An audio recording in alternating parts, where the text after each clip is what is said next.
My name's Sue Mann. I'm a consultant in women's health, and I lead the menopause service in City and Hackney. So I work at the Ivy Clinic, which is part of Homerton Hospital. And could you explain what menopause is and what age women typically experience it? So menopause is a normal stage of life, and everybody who has periods will go through the menopause. And it's defined as the time that your periods stop. So particularly, it is defined as a year after the last period that you have. It's a difficult concept because people don't know when they're having their last period, and often symptoms of the menopause happen before the periods actually come to an end. The average age of menopause in this country is 51, but there's a big range of when people stop their periods. Between around 45 and 55 is average. And what are some of the most common symptoms of menopause and how do they vary between individuals? So everybody's menopause is very different and individual. There are some symptoms that are a bit more common and other symptoms that are less so. But, if you look online, you'll see that there's hundreds of symptoms that people attribute. The most common ones that people talk about are hot flashes or hot flushes. People call them different things. And night sweats. So these happen very, very commonly to people going through the menopause. There are also, people describe a lot of kind of mental health type symptoms. So increased anxiety, difficulty concentrating, feeling a bit more stressed. And sometimes people talk, or well, commonly people talk about difficulty sleeping. So that's another thing that's quite common that women experience. And then around those sort of ones that I hear about all the time, there are a lot of other things that people talk about: aches and pains, skin changes, hair changes. I could go on, but nothing is typical. People will be very different in what they come to me complaining of. How can women differentiate between normal age-related changes and something that might require medical attention? So it's difficult to distinguish between symptoms that are a variant of normal, symptoms that are related to age, and symptoms that are related to the menopause. Menopausal symptoms arise because the hormones that women have inside them are changing and estrogen is getting less. And we know that that can in itself cause symptoms. But when you start thinking about things like feeling anxious, finding it difficult to concentrate, finding it difficult to sleep, those are not only common symptoms, but they can become more common as people get older. It's important to think about the time of the menopause is a time when there's lots of other things going on. So it's important to not see women just as a product of hormones, but to see them as the product of many different things, including hormones. So it's often a time when things are changing in life, sort of psychologically, socially. Often people are in more demanding jobs. Often they have children that are coming up to leaving home. Sometimes they don't have children, and that also generates some kind of particular feelings.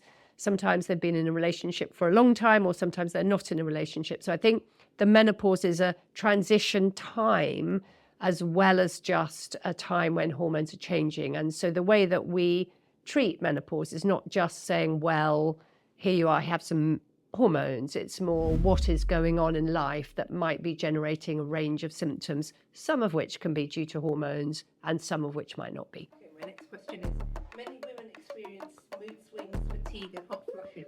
How do these symptoms impact daily life? So I think people's experience of the menopause is really different.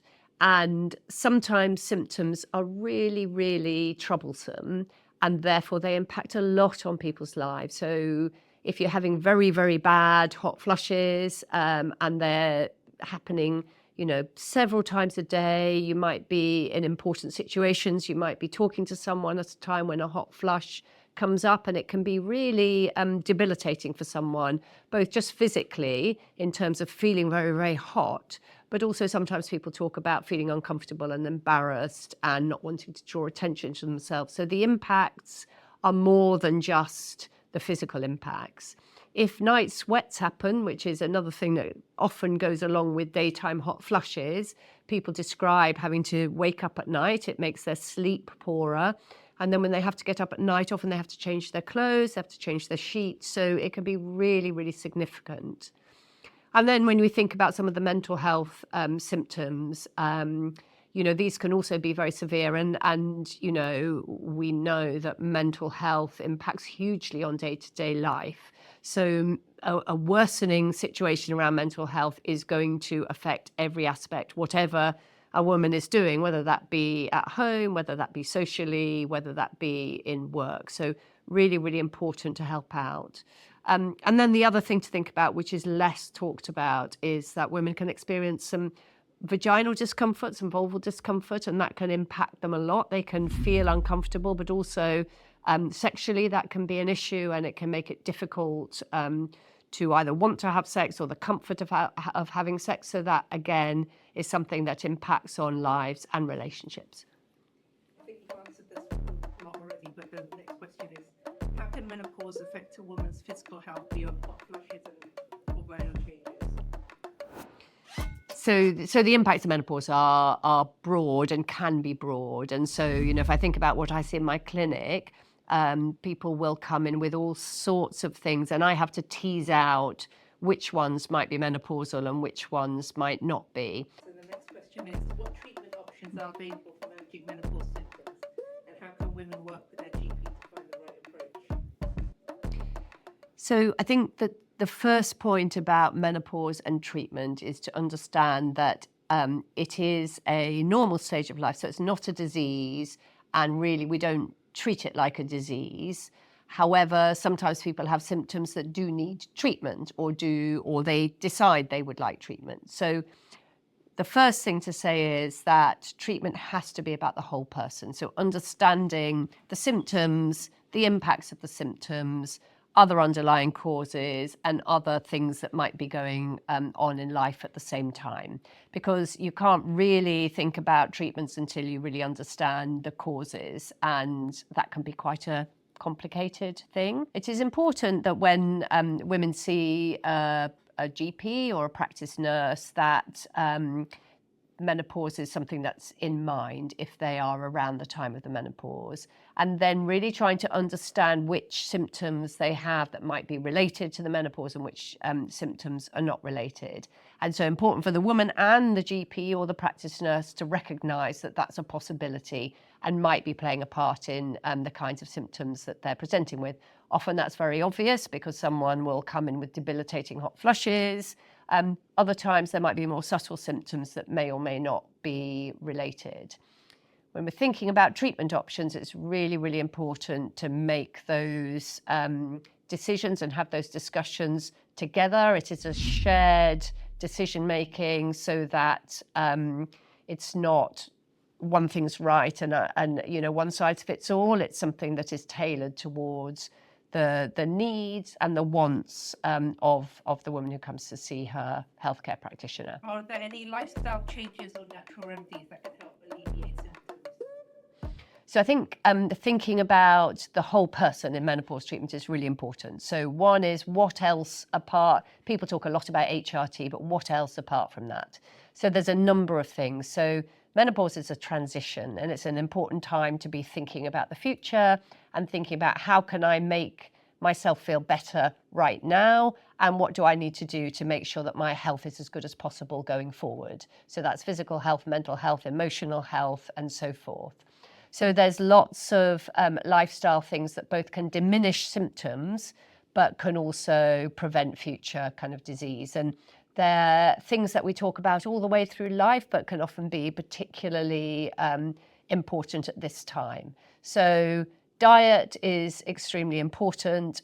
We know that a healthy, balanced diet is important for future health, but particularly in menopause, we need to think about bone health. So one of the things that we often think about is does the person have adequate calcium and vitamin D, for example, to maintain their bone health, because bone can get slightly less dense as we get older, and we want to make sure that we don't have fractures in the future. So diet is really, really important.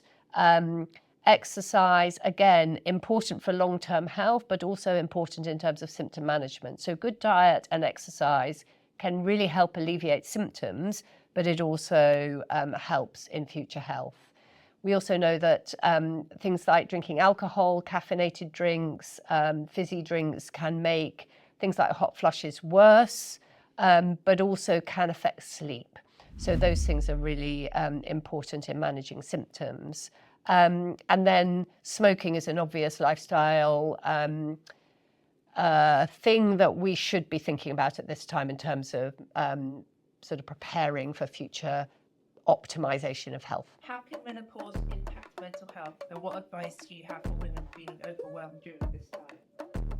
So it's really common to feel overwhelmed around the time of menopause because hormones are changing, which definitely themselves can have an impact, but also other things are coming into play at that time. And feeling overwhelmed is a very, very common feeling that I see in my menopause clinic. So I often get people coming in and saying things like, I don't really feel myself anymore. I don't feel as confident as I used to feel. And those are really frequent things, frequent phrases that people come in with. And then trying to tease out which bits of those are hormones and which bits might be other things is really important. What are some common misconceptions about menopause, and how would you debunk them? So I think there is so much in the media and in the written press about menopause at the moment, and it's really, really difficult to make sense of what is, we would say what is based in evidence and what isn't. So I think the first thing I would say about common misconceptions would be that it is very common to think that there is one type of menopause experience that affects everybody in the same way, and that the treatment needed is the same for everyone. So some people feel that everyone should be on HRT. I'm not a great one for thinking that. I think it's really, really brilliant treatment for some people and less effective for other people. And so it's really important to work with women to understand if that is the right direction of travel for them or not. Some of the other myths are around a lot of the HRT treatments that are available, and I think that menopause has been really commercialized in the last little while, and so often we can buy solutions that aren't necessarily a good thing. So a common thing, for example, is talking about bioidentical hormones. So there isn't any evidence that bioidentical hormones are better than the hormones that we give in the NHS. And often people are told that these hormones are going to mimic their natural hormones. We try and do that as far as is possible, and a lot of things are synthetic. But I think things that are marketed as natural aren't necessarily natural, and we know that there isn't evidence for their safety or for their effectiveness. So I think a lot of the products that are being sold are not necessarily as beneficial as they might be marketed as. So I think that is an important thing for women to think about when they are buying supplements or buying things online. And the last question is, what general advice would you offer to women approaching menopause or currently going through it? I think that the general advice for women going through the menopause, what we know is being informed before that happens can really, really help with a transition. So that's important. Thinking about what else is going on and going to see your doctor if your symptoms are overwhelming, because there is always help at hand, but also reaching out to other people in the same situation. And we're lucky enough in City and Hackney to have a menopause cafe, which runs first Wednesday of every month. And that's a really good place to try and meet people who are going through similar situations and just understand what's been helpful for them, because it's not just a medical solution. It is people just finding ways of getting on with life as they go through this change, and eventually it settles down.